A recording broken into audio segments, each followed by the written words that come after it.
Hey, good morning, everybody. Welcome to another Cars and Coffee from sunny but almost spring Indianapolis.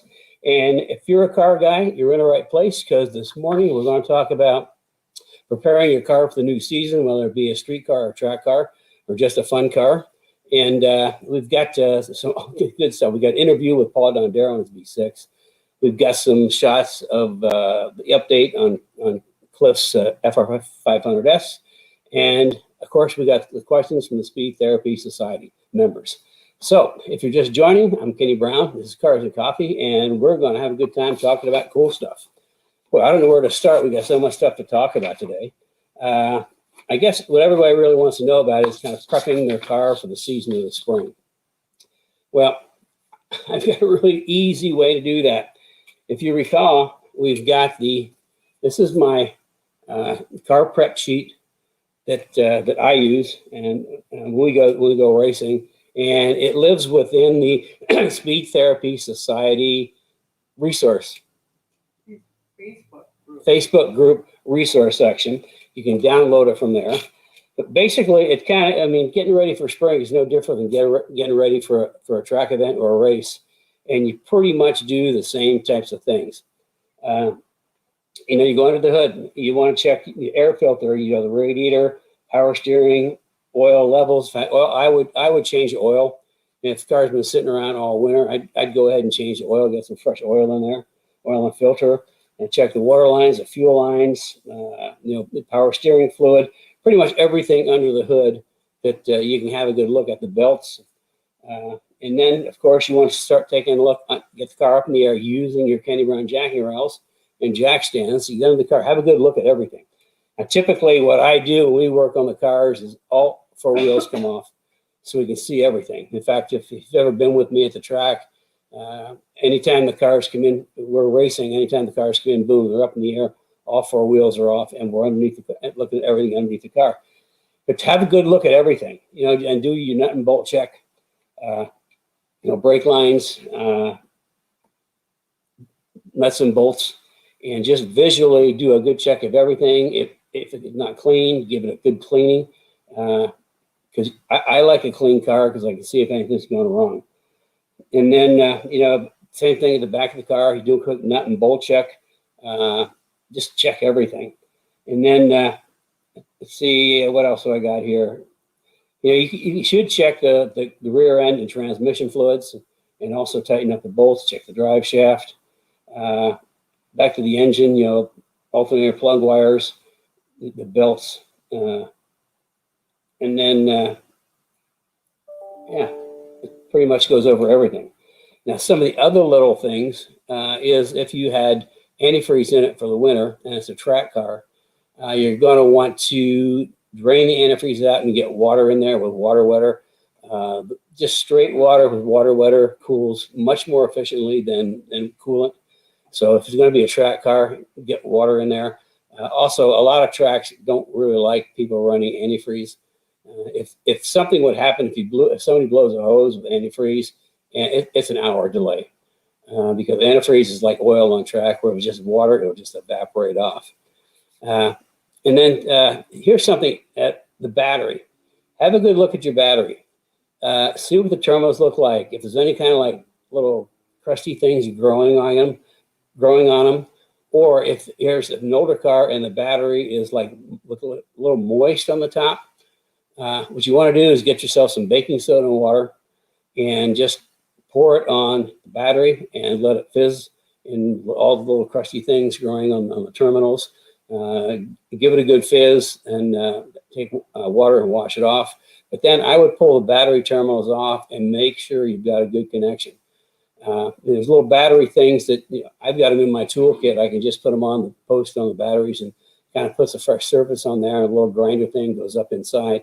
If you don't have that, it's pretty easy. Just get some sandpaper and go around on the posts, and then up in the terminals of the battery, put it back on to get that tightened down.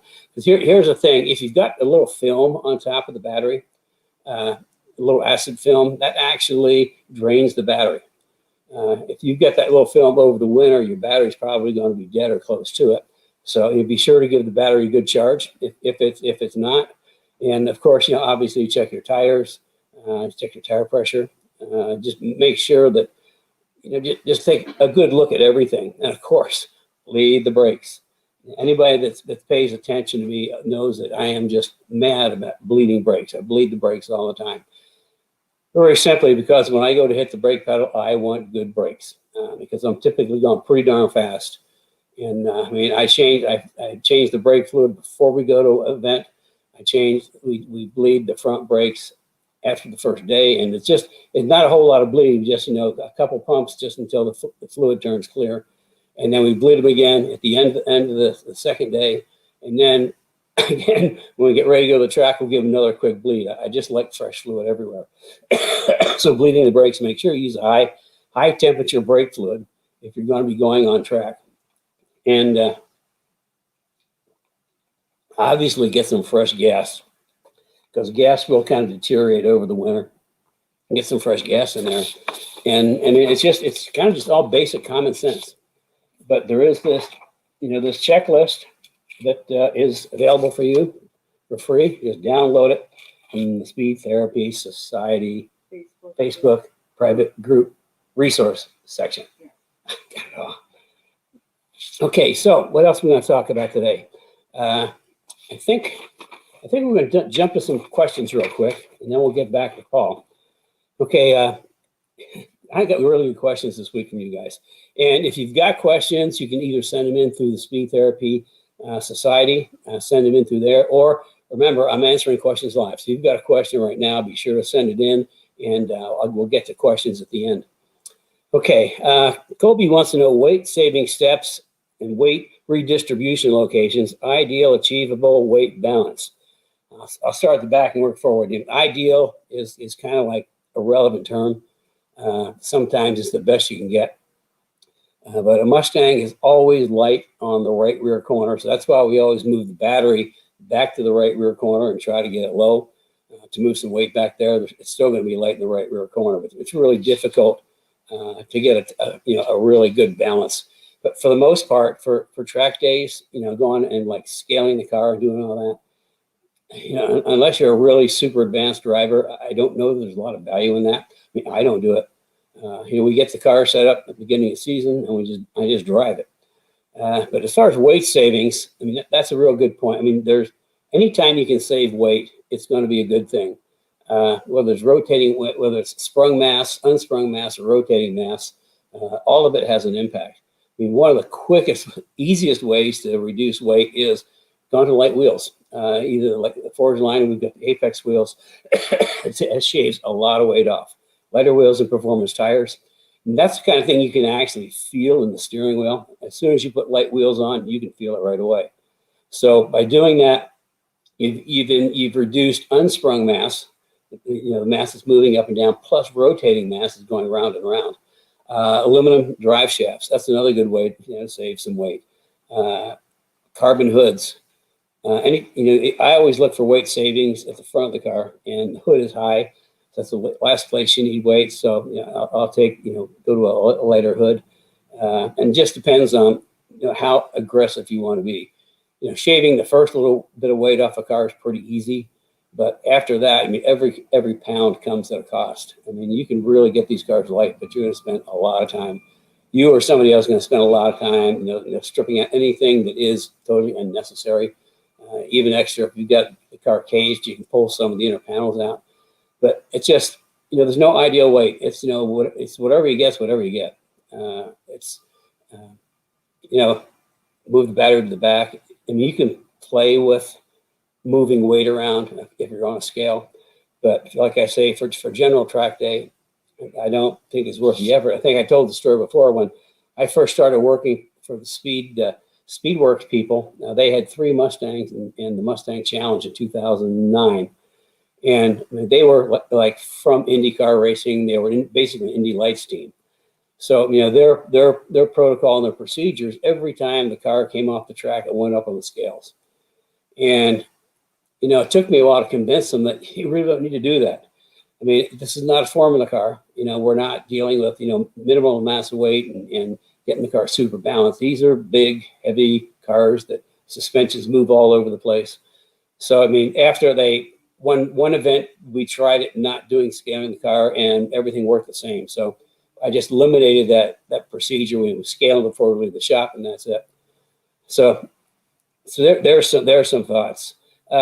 Tim Davis wants to know, he kind of mentioned, you know, my concept of heritage Mustangs. I think we might touch on that next week because we got a lot going this week. Here's a good question from Glenn, and I might need some help from you guys. Glenn says that the 03 IRS Cobra True Track, have I ever heard of the True Track tearing up axle bearings? I have not. We use Torson's. I use True Track when Strange builds my road race 9-inch rear ends for S197s. There's a True Track in that, but otherwise we just have experience with Torson's. So anybody else out there has heard about that, you know, let us know. Because I don't know if it's common or if this is something unique that Glenn needs to look into a little deeper. But if anybody knows or knows something that knows, you know, please send it into the comments, and I'm sure, you know, Glenn can pick up on that. This is a great question, and this will strike a chord with a lot of people. I'd like to know how to properly bleed the clutch on an S197. I go crazy every time I do it. Well, welcome to the club. The way that Ford engineers did that, I think is kind of weird. I mean, there is no clutch bleeding system per se. When they first came out, what they recommend, they had this little vacuum pump thing. You set it on the top of the master cylinder, and you kept pumping it till all the air comes out. I mean, it's kind of silly in my view. But now when we change clutches and go to like the Tremix and performance and racing clutches, we use a release bearing that's bleedable. You know, that has an extra little thing that comes out, so we can actually do just a proper bleed on it. But here are some things that we've tried and other people have tried. Just pumping it is kind of like the what you have to do. Now we had one of our guys said he actually parks his car on a really steep slope and then pumps it to get the air out. But I mean, that's about all you can do. The vacuum thing is what Ford recommends. Otherwise, it's just pumping. If somebody else has any other good ideas or has better experience, please let us know. I mean, I'd like to know, and I'm sure a lot of our other people would like to know. But the second half of his question, Kobe actually adds to that question. And he said, I'd like to learn more about using a separate clutch reservoir and the parts needed. Okay, that is another great question. On Cliff's car, we put a separate clutch reservoir in. There are some kits out there. I know that the Shelby kit is, I think, well overpriced for what it is. And because of that, and because of inquiries, we're going to look at doing a remote reservoir kit that'll be a lot more cost effective than what's out there right now. But it's a great idea because you're separating clutch fluid and brake fluid.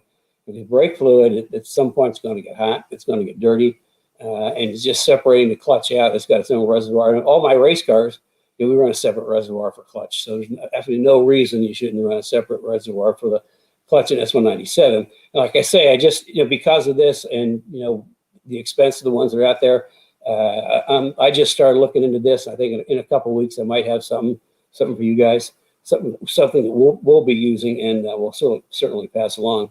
So that's our questions for today. If you have any more questions, send them in. Or if you have any support for some ideas or some of the questions that that we talked about, put them in the comments, and so everybody would like to know. So I think we're going to move on to Paul Dondero. Okay, now everybody knows that technology and us are always at odds. So I'm going to try this. We practiced and it worked. But then we've done other things that we practiced and didn't work. There's something about, I don't know, we're over 30, and that represents a problem with technology. But we have a little interview with Paul Dondero, and a couple of reasons is, Paul's a pretty interesting guy. He has a V6 Mustang, and he has a full Kenny Brown suspension on it, and he loves it. I mean, he actually races with the V8s. and he'll tell you a little bit about that. But the other thing we're doing, recently we've had a number of people call in with V6 asking if it's worth setting the V6 up for track or to go to a V8. I mean, there are a lot of advantages to the V6 Mustang. You know, first of all, it's got 300 horsepower motor. That's about the same as the 5 to 10 Mustangs. It's a lot lighter in the nose, which makes it turn better. And you know, there's a lot of advantages to it. Insurance is less, for one thing. So I mean, there's absolutely nothing wrong with the V6 Mustang for track. I mean, I think that's a great package. I also think that get a properly set up EcoBoost Mustang would also be kind of a terror on track, because again, you got no weight in the nose, and it'll make it turn. Okay, fingers crossed. I'm going to try to pull up the video and hope I don't screw this up.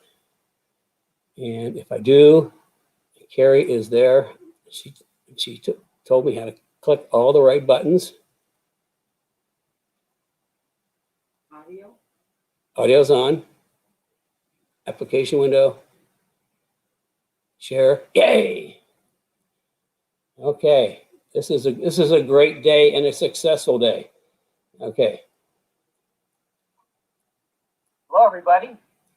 Here I am with Paul Dondero, and we are starting kind of something new we thought you might be interested in, and that's sort of a customer spotlight. Paul, how are you doing today? I'm well, thank you. Well, you have kind of an interesting story, and I heard from, the reason that we're doing this is I heard from Rich and some others that you have a V6 Mustang that's Kenny Brown equipped suspension, and you seem to do pretty well running with the V8s in tracks like Road America. I thought, well, isn't that interesting? So I thought we'd chat with you a little bit. And it's kind of like those V8s are going to be in big trouble next season, and we'll talk about that at the very end.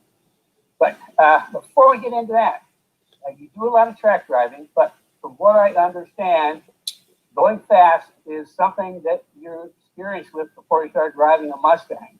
Can you expand a little bit on that? Yeah. Actually, the Mustang is my first time with a motorized vehicle of any type, but I'm actually been a broken down luge racer for quite a while. I raced luge from 1980 through 1985 competitively, and then I get some masters races in here and there when I can. Luge is an interesting sport. It's a lot like road racing in that you're going down a twisty, turny curve and curvy course that, you know, you got to pick your lines and get it in the right spot to get in and out of the corner. That's not that much different than driving on track. You know, as I found out, when I first started driving on the track with my car, I was okay picking the lines, but I think I scared my instructor pretty good, because it really wasn't going for the brakes very much, because, well, luge has no brakes, so that was a whole foreign thing for me. That's okay. Who needs brakes anyway? Yeah, they just slow you down. Actually, you do, because, you know, when I finally figured out how to use the brakes, the lap time started coming down quite drastically. So, yeah. Well, what kind of steered you towards a V6 Mustang? You know, I liked it to look. Number one is I've always been a Mustang guy, but I looked at the V6 Mustang and, you know, the S197 package, and I saw that the V6, the 3.7 V6, had 300 horsepower, and in doing a little investigating, you know, that really wasn't all that much different from the earlier V8s. And, you know, I took one for a drive, and I said, boy, it's got a reasonable amount of power. You know, it's not going to, you know, smoke tires and all the gears or anything like that, but it had enough power for me to keep me happy. And then, you know, when I got the suspension system in it, it kind of stunned me as to how well the car performed, quite honestly. I think for suspension, I think you started with just the chassis support system. Is that correct? I did. You know, I started out with the chassis support system, and, you know, the first thing I noticed when we got it all welded in and everything is we took it for a ride, and we were going around some big, long, swoopy curves. And the first thing I noticed was the doors don't rattle anymore. I mean, if it did anything, it fixed that. I knew the body was twisting because I could feel the doors rattle and hear it. But also, when I was just with that, the bracing system in the car actually tracked around these corners quite well, Kenny. I was actually surprised. Yes, it wandered still a little bit, but nothing like it did prior to having the chassis stiffening system welded in. So yeah, after that I was sold. I said, okay, we got to move forward with this. So what were your first impressions after you installed the AGS 4.0 suspension system? You know, my first impression was finally the car drives like it looks. It looks like a cool car, but now it drives like it's supposed to. I mean, the system took and fixed all the ills that were inherent with the car, and I had nothing but pleased with it. It's absolutely stunning the way that it transformed the car. So the whole reason we're doing this is because I guess you've got a story about your little V6 with a Kenny Brown suspension and V8 Mustang. Oh gosh, yeah. You know, the two tracks we primarily go to are Road America up here in Wisconsin, and we go over to the Black Hawk track, which is a much smaller club track. And we're able to take and run with the big boys, okay? You know, what we have to do with our cars, keep the momentum up. You know, you know, a lot of the big motor cars of the V8s, they'll pull away from us on a straightaway, but, you know, we find ourselves reeling them in as soon as we get into the corners because we go in so much deeper. We go so much deeper and we fill up the rear end and, you know, the rear view mirror, and we're just waiting for them to, you know, get out of the twisties so we can move forward. And it's kind of cool. It's kind of cool. Definitely, they were pretty surprised with that. You know, when we're at the track, you know,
my friends that are just driving this little V6, and you know, they have to come for a ride with me in the car someday and see how much respect old Rodney does get after a session or two. You know, I guess people. Yeah, the other day you were telling me that you were you often end up explaining or talking about your car to people when they want to know what's really in it. And I do. And, you know, quite honestly, the engine has zero modifications. Just tell them you're going to. Nothing. Okay, can you hear me? Yeah. Okay, Carrie said we lost sound, so I'm going to go back a little bit and start over. Get after A little bit more. Because I get no respect, you know. And I get a lot of heat from my friends that are just driving this little V6, and you know, they have to come for a ride with me in the car someday and see how much respect old Rodney does get after a session or two. You know, I guess people. Yeah, the other day you were telling me that you often end up explaining, if you're talking about your car to people when they want to know what really is. And I do. And, you know, quite honestly, the engine has 0 modifications. Nothing. The transmission, the only thing I did with that was put in a Ford racing shifter in it. And then I tell them exactly what I have in. I have, you know, the Kenny Brown AGS system from front to back, and that is it. I do have the Ford sign tire wheels on there with the Michelin Super Sports on there right now. I think that might change a little later on, but they're actually stunned that there's no motor work been done in that car at all. It's just all suspension. In Cars and Coffee, I mean, everybody hears me talk about there's a lot of speed in the chassis. You know, that modifying the engine is the last thing you do for a track car, and I think you're a pretty good example of that. Yeah, you know, and having conversations with Rich, you know, it's being I'm a relatively new truck driver. I've done this for a couple of years now, and one of the key notes that I got away from our conversation was, you know, having a lot of power is just another thing you got to manage. And when you're new to driving, you know, I'm looking to hit my marks. I'm looking to get my line. I'm trying to stay out of anybody's way. And I'm focused on my driving. I don't need a lot of power right now. Maybe someday, but as of right now, I think old Rodney goes just fine, just with the power that he has. I think that the guys that were surprised with Rodney in the past, keeping up with the V8s, I think they're going to be even more surprised next season. Yes, because I'm very much looking forward to the latest and greatest Kenny Brown upgrade to the suspension. As you can tell, I'm putting in the JRZs. I'm going to go with the K-Link, and again, it's make the car drive as well as it can, and you know, let her rip. Yeah, I think with the lightweight and the nose of the V6 and the K-Link, it's kind of like, you know, what you can probably expect is pretty much as soon as you turn into a corner, you can put your foot on the gas. You don't have to wait. That's going to be something to look forward to. And actually, instead of waiting to get back to the gas to the apex, you get to drive to the apex. And by that time, you're carrying a boatload of speed, that corner exit speed.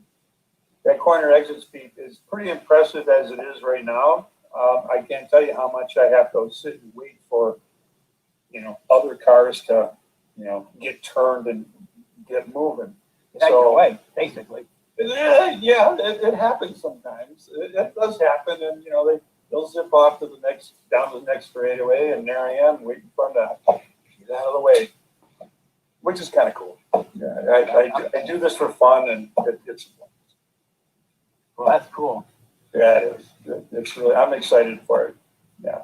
Listen, Paul, I really appreciate you joining me today, and just keep rubbing your hands. That suspension's going to be here before you know it. There you go, Kenny. Listen, have a good day. Thanks for being here. Thank you.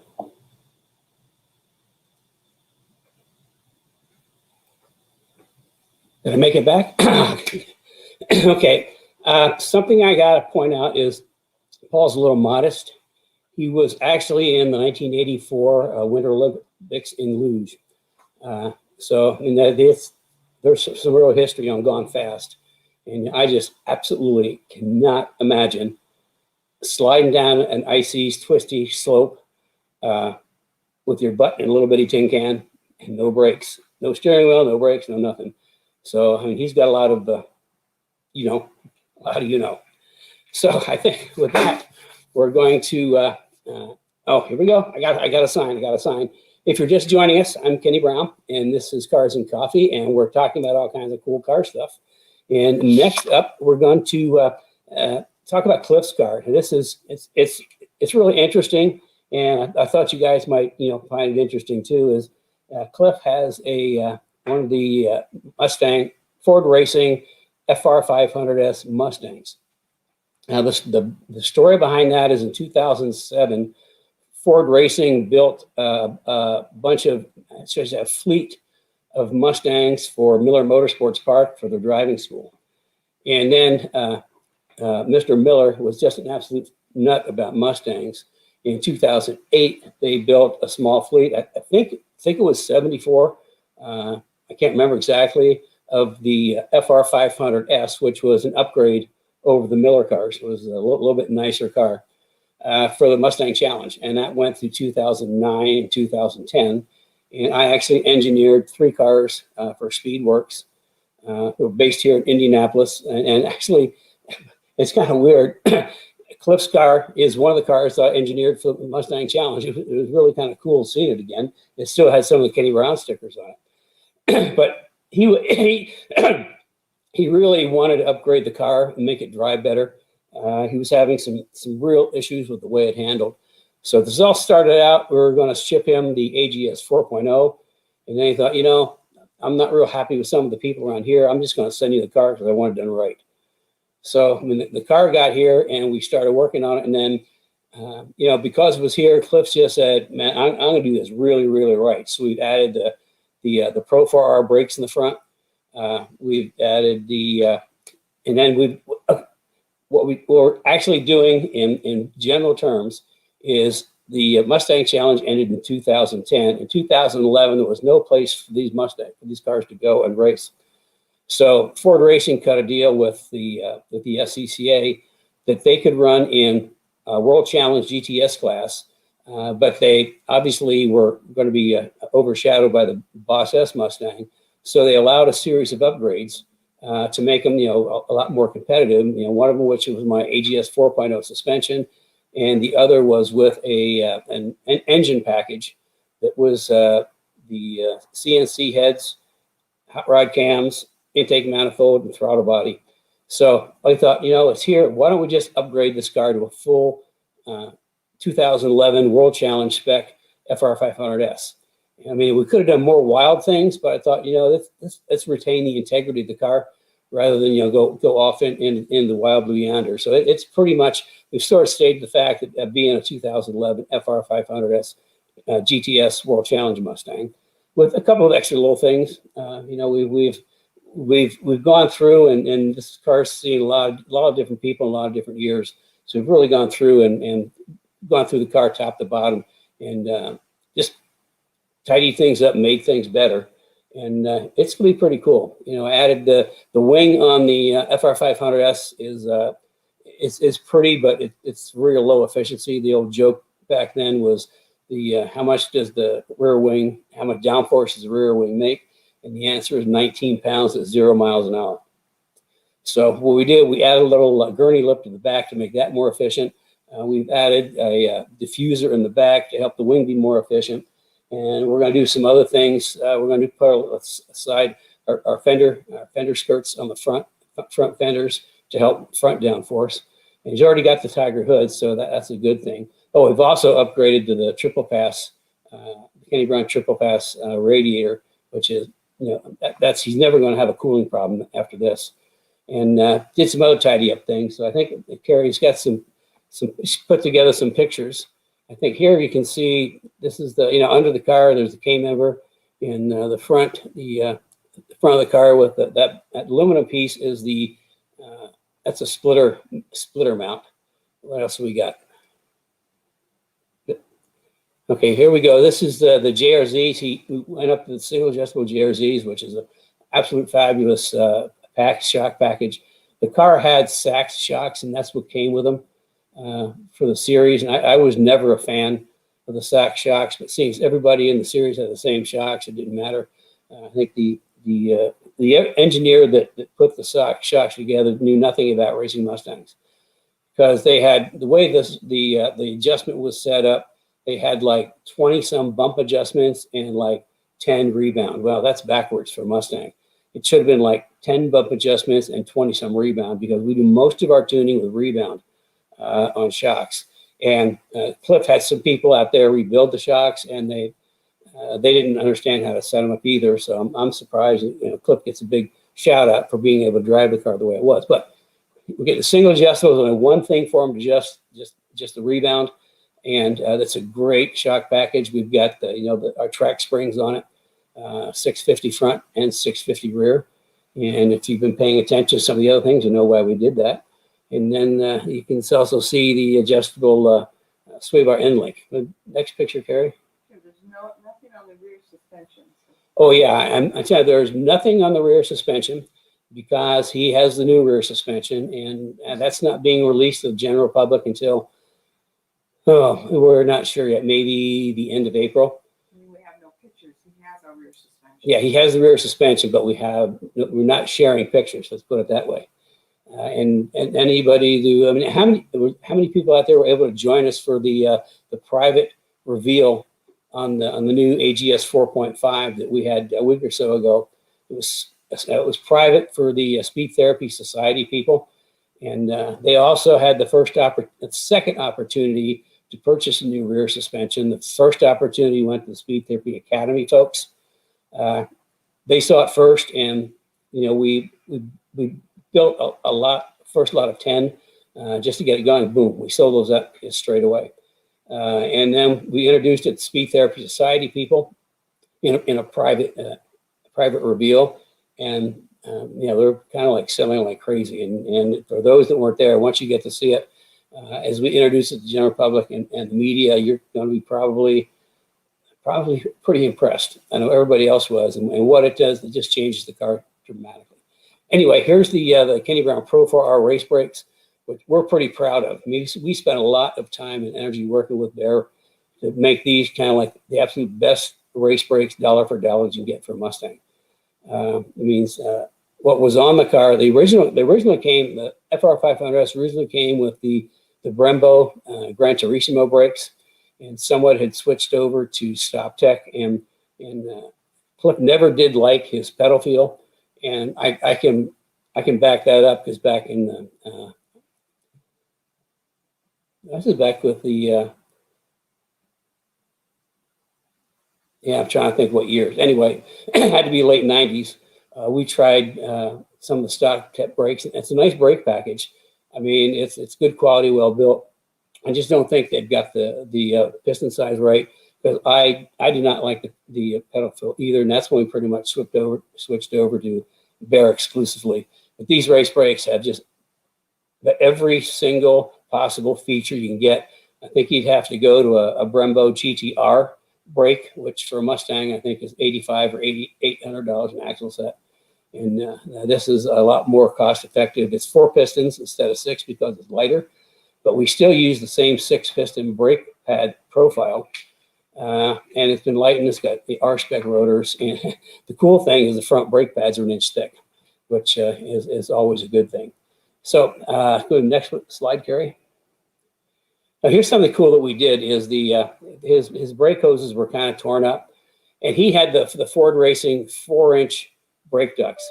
And you've heard me talk about we did a comparison test with the Speedworks Mustangs and M69. I had our 3-inch brake ducts. They had the 4-inch brake ducts, and overall temperatures were close to being the same. The big difference is with the 4-inch, because part of the duct as it went into the rotor, part of it hit into the eye of the rotor and part of it hit the face of the rotor. And what was happening, it was like difference in temperature outside and inside, and we had uneven tire wear or uneven brake pad wear with the 4-inch. So I mean, the 3-inch is I designed it specifically so we can squish it down and put all the air goes right into the eye of the rotor. Well, this makes it even cooler, because what we did is it has a 4-inch. So what we did, put my 3-inch on there, but as you can see, we necked it down. We took the 4-inch and necked it down to 3-inch. You're reducing the area by 25%, which means it's going to be forcing a lot of air into that 3-inch duct. So there's going to be a ton of air going into at very high velocity into the center of the rotor. So those brakes are going to cool like crazy. Okay, Next one. Oh, and here's, we decided to do, the whole engine thing. So here's kind of engine parts laid out and, the heads with the hot rod cams. Ford Racing doesn't sell those heads anymore that were part of the package, but we've got something that's just a little bit better. We went and got the Livernoids. I got some friends at Livernoids, so we had them CNC, do a stage 2 CNC on the heads. So these are going to flow, a lot of air. Next. Okay, there you get a good shot of the combustion chamber and the intake, and you can see that. I mean, Livernoids does such great work. I highly recommend them. If you need something done, or if you want to have me get a hold of them before you go through us, we can do that too. But they do really nice work. Next. And there you can see on the left is the intake port.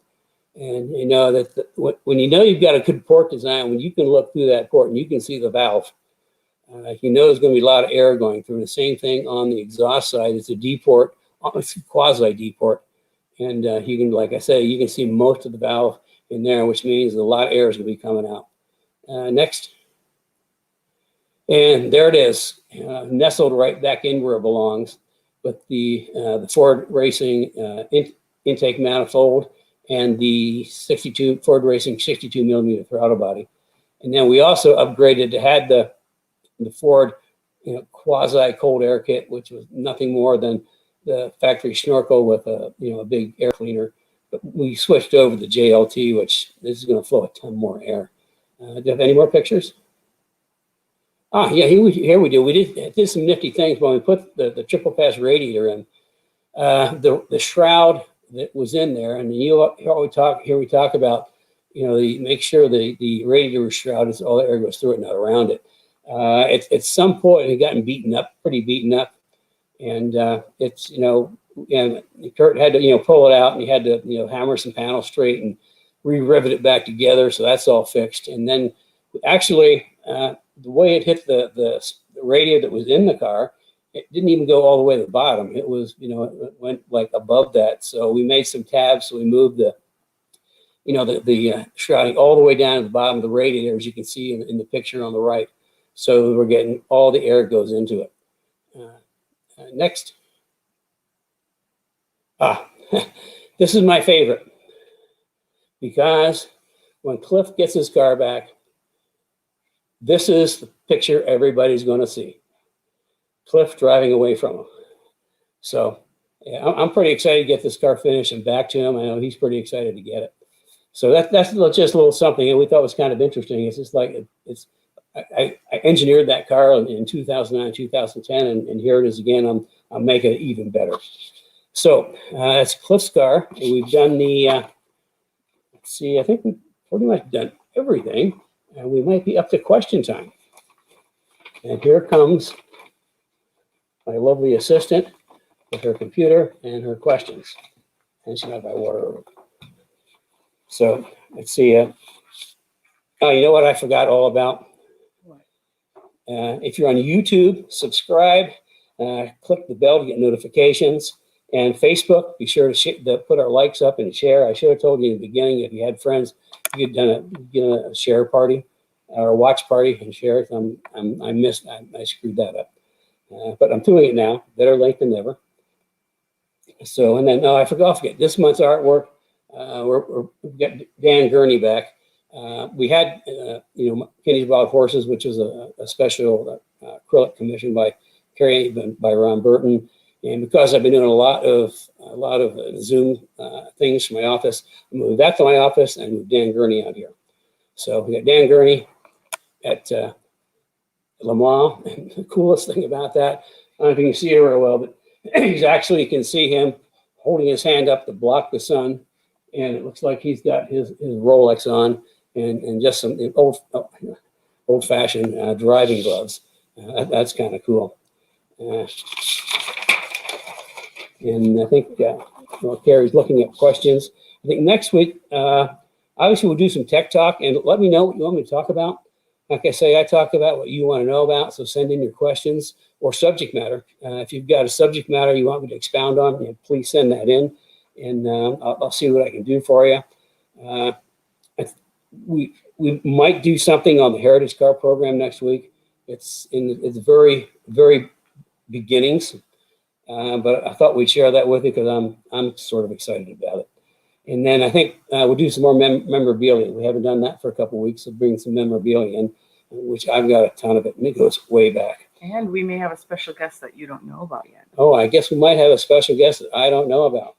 So I'll probably find out the same time you do. Okay, so here is one question, and this it says Facebook user, and let me explain this to anybody that you see your name as Facebook user. That's what I see on my screen. We stream through StreamYard, and they require you to give them permission to use your name. So at the very top of the comments, you'll see a question if you want to authorize your name. So if you'd like to show your name there, authorize it, and we'll see it. Okay, so Facebook user says, a question, do you ever replace a hydraulic steering with electric? How much changing is required? Okay, we have not done that yet, but I know that recently some kits have come out. They treat it like an independent unit. You put the steering, electric steering in, and they've got the controller and everything. I don't know much more about it than that. I just know it's out there. We haven't had cause to change one yet. So, yeah, I mean, it's totally possible. Do a little research on the internet, and I think you'll be able to find out more about it. Okay, and we have another one from Roy Wallace. This is a comment. My 03 V6 makes me be as efficient as possible in every corner. Power can make your lines happy. Sloppy. Sloppy. Oh boy, I need some sleep, I guess. Or new glasses. Yeah, I mean, there's a good point to that. I mean, with the V6, they're light, and you get the right suspension under them. And like Paul said, I mean, you drive through the corners really, really quickly. And sometimes people start out with their track car, and they start with a motor first, because that's what they do in drag racing. Well, this isn't drag racing. And you get too much power, and you got to, like you said, it can be sloppy. I mean, you have to wait for that axle to settle before you can put your foot into it. Otherwise the back end gets loose, and we get oversteer, and everybody knows oversteer is when the back of the car hits the wall first. And then you have to wait to get back to the gas. I know, like at Road America, between turn 3 and turn 5, I mean, I just drive past GT500s because I come off turn 3 that's in Ruby, my 2012 GT4 RS, which is an awesome track car. It's it's a Coyote with cold air and headers, nothing else. It's going to be good suspension, good brakes, some aero on it. But I carry so much more speed out of turn 3 that the GT500 guys, because of all the torque, they have to wait before they can really start feeding them power. I just blow right past them. So that's a very good point. Is power can make your line sloppy because, yeah, I mean, you have to wait till you get grip.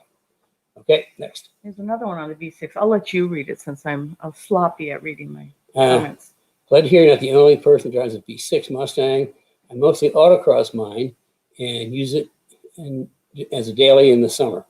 Yeah, I mean, I think that Mustang V6 is a great package. Like I say, they've got 300 horsepower, and the 5 to 10 3-valve 4.6 V8s had like around the same horsepower. So yeah, a great little package. Okay, this is getting back to batteries. One of the Facebook users said anti-gravity batteries dropped my battery weight from 36 to 9 pounds.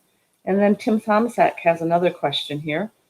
Battery Talks reminds me, my 13 Boss still has the original. Is lightweight battery like Braille AGM a good option for a little weight savings? There is a number of lighter batteries out there. And saving weight is always a good thing, especially because the battery in the Mustang is kind of up front and high. So if you could drop some pounds out of that, I mean, that'd be a good thing. I don't have experience with the ones you just mentioned, but I know there's some good ones out there. Oh, this is a good one too. This is back to the V6. You appreciate conservatism of momentum when you don't have power. Actually, you learn to drive better if I want to be frank about it. Because momentum is very important. Anybody that's ever been on track with a race prep Miata knows all about how quick a car can be with momentum. I can tell you in 2010, the Mustang Challenge raced at Audubon up in Chicago, and it was like mixed with a whole bunch of other races. On the Promoters Day, which is Thursday, where you go out and do you get testing, they kind of lumped cars together in like larger groups, and the Miatas were lumped together with the Mustang Challenge cars. And surprisingly, some of the Miatas were quicker than the Mustang Challenge cars. And it's not the power, it's the momentum. I mean, they just carry so much speed around the corner. Remember, a lot of speed around mid-corner gives you a lot of corner exit speed, which gives you speed down the straightaway. So yeah, I mean, that's a good point. Okay, and I'm just going to add a couple comments here about the rear suspension. Now I lost my spot. Okay, so Calvin says, I was there. That new suspension makes me want to buy a car it fits on. Calvin's right. I mean, I'm Fox right now. I'm getting ready to campaign it, I believe. Steve Calistini. I tended to know the secret weapon. Good morning from Oregon. So, Steve. Yours is on its way. Yep, left yesterday. Left yesterday afternoon. Dale, excited about your new rear suspension, but worrying about using exposed Heim joints due to dirt and wear. What is your take on Heim joints for daily use? The Heim joints, we have to realize the Heim joints we used a couple years ago, we switched over. Everybody in the aftermarket uses great big clunky 3/4 inch rod ends, and they weigh a lot, and then the control arms weigh a lot with them. But a lot of, the majority of people out there use like what's called a 2-piece rod end, just because they're inexpensive, and it's like poured together, and they don't have a very long lifetime. When I dropped from 3/4 to the 5/8, I go to the extra good JMX, which is like a professional grade rod and super strong, and they're Teflon lined. The only thing about rod ends on the street is just, it's referred to as a small maintenance item. You just have to, make sure they're clean. Every now and again, kind of crawl under with some brake clean and just give them a quick shot. Get the dirt off of them. You never ever want to put any kind of lubricant on there. Some people think if they put a little like WD-40 on there, it helps make them work. Well, all that does is attract dust, and the oil and the dust turns into sandpaper. So yeah, I mean, we have really good luck with them, and just it depends on your environment. Just a little maintenance, a little brake clean, and I wouldn't like soak them down. Just give them a quick shot, and you're good to go. Okay, we have other comments on on the rear suspension. I almost blew the name of it. Well, I mentioned it in the video, okay. So but don't tell them anyway, in case they weren't paying attention. Anyway, Tim Thomas says it often, and he won't say what it is. We also have Bob Jones, a great session with Paul, and the photos of Cliff's car. So Bob Jones is one of our Speed Therapy Academy alumni. And just a little note on that is we had the special preview I think a week ago, and then Thursday night we had a bonus session for those that had ordered the new rear suspension. We put together a little bonus session, and it's like it mirrored what we do in Speed Therapy Academy, where it's kind of like at the very end of the Speed Therapy Academy, we go through the car front to back, the shocks, the suspension, the chassis, aerodynamics, suspension geometry, setup, tuning, all that. And we get to the very end, people send in their videos, and I do some driver coaching. In fact, I didn't erase the board. This is from Thursday night, and we talked about, the subject was early apexing, and we had some good videos, and we talked about that. So the thing about is the Speed Therapy Academy alumni are always welcome and to join any of the special sessions, even if they're private. The Speed Therapy Academy alumni is kind of like an elite group of people, and so they're always allowed to join any of the private events that we have going. So they were there, and I think anybody that went through the academy will tell you it's kind of interesting. I mean, you learn a lot. But anyway, we did the special bonus Thursday night and went through driver coaching, which was kind of cool. So right now we have 2 questions left. If you have any questions, this is last call for your questions for Kenny. This is from Jake. And by the way, Herstrifer, we're getting to your question next. Jake, what is the best battery that you found for campaigning your car? I mean, there's a lot of them out there. I can tell you the ones that I've had issues with are the what are those yellow ones? You know, the yellow ones and red ones. They're yellow and red. Yeah, the yellow top, red top. We had a late night last Yeah. night. So anyway, do you want to talk about it next week? Yeah, those are the ones Optima. There we go. I should know that they have their name on everything. I mean, I've had a number of issues with those batteries retaining a charge. I mean, if there's some other good batteries out there, I think, I gotta think. Why don't we talk about it? Yeah, we'll next talk week? about it next week. Okay. The best battery used is the one that works. What do you think of the lighter weights? We can talk about that next Yeah, I mean, week. lighter weights are great. Some of them don't have a lot of cranking power.